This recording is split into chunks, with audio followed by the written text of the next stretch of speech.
Hello, everybody. Kurt Risch here, and thanks for joining me on One Shepherd. So today we are continuing with our New Testament reading of the book of 1 Corinthians, chapter 12. Now, concerning spiritual gifts, brethren, I do not want you to be ignorant. You know that you were Gentiles, carried away to these dumb idols, however you were led. Therefore, I make known to you that no one speaking by the Spirit of God calls Jesus accursed, and no one can say that Jesus is Lord except by the Holy Spirit. There is a word study here. The word is spiritual gifts. The Greek word is pneumatikos, and that is also another word with it, which is charisma. These are Strong's Concordance numbers 4152 and 5486. The Greek term charisma is closely akin to the word charis, which means grace or favor. Charisma denotes that which is graciously given. Paul used the term charisma synonymously with the Greek term ta pneumatica, literally the spiritual things, because the things graciously given are spiritual gifts. These gifts were given by the Lord to various individuals in the church so as to enliven the meetings and to edify the believers in the church of the body.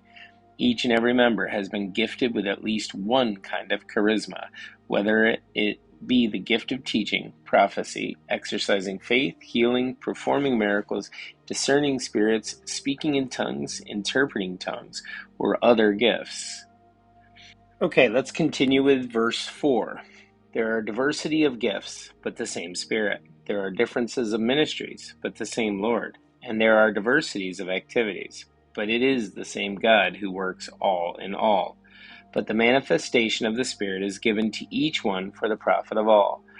For to one is given the word of wisdom through the Spirit, to another the word of knowledge through the same Spirit, to another faith by the same Spirit, to another gifts of healings by the same Spirit, to another working of miracles, to another prophecy, to another discerning of spirits, to another different kinds of tongues, to another the interpretation of tongues. But one and the same Spirit works all these things, distributing to each one individually as he wills. There is another word study here, guys. The Greek word is glossa, which is tongues. This is Strong's Concordance number 1100. The term glossa means tongue or language. When the early believers were empowered by the Holy Spirit on the day of Pentecost, they were given the ability to speak in many different languages so that those visiting from all around the Roman world could hear the glories of God being uttered in their native tongue. The household of Cornelius also spoke in different languages when they were baptized in the Holy Spirit. And the same happened with the new disciples from Ephesus. From then on, some members of the early church regularly spoke in different languages as a way of praying to God. Others spoke in different languages in church meetings, when these languages were spoken and private interpretation was not needed. When they were spoken in meetings, Paul required interpretation so that others could understand and be edified. Continuing with verse 12. For as the body is one and has many members, but all members of that one body, being many, are one body, so also is Christ. For by one Spirit we were all baptized into one body, whether Jews or Greeks, whether slaves or free, and have all been made to drink into one Spirit. For in fact, the body is not one member, but many. If the foot should say, because I am not a hand, I am not of the body, is it therefore not of the body? And if the ear should say, because I am not an eye, I am not of the body, is it therefore not of the body? If the whole body were an eye, where would be the hearing?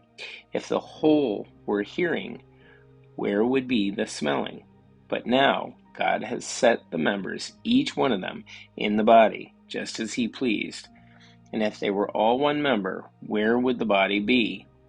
But now, indeed, there are many members, yet one body. And the eye cannot say to the hand, I have no need of you, nor again the head to the feet, I have no need of you. No, much rather, those members of the body which seem to be weaker are necessary.